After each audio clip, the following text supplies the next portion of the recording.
Olá, seja bem-vindo, seja bem-vinda. Esse é o Mecânica para Leigos, seu canal exclusivo de dicas do HB20 e do Creta.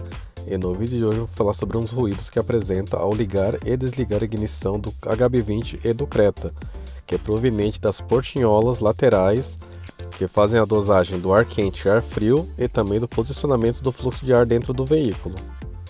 São dois motores que fazem essa função e eles estão posicionados nessa posição atrás do painel. Aqui eu mostro para vocês o motorzinho que faz essa função.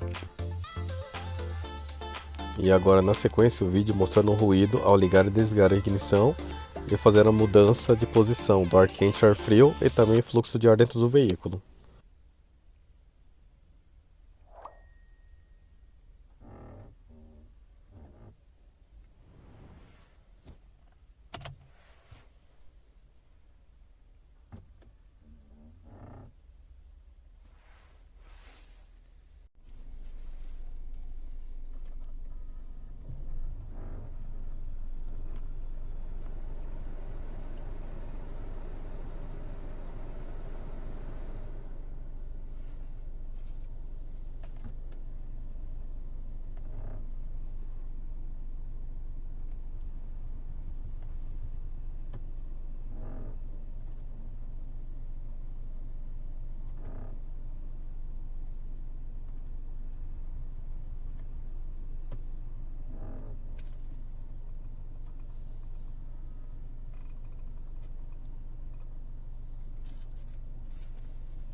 E aqui a solução do ruído seria a troca do motorzinho da portinhola, do lado que estiver fazendo o ruído.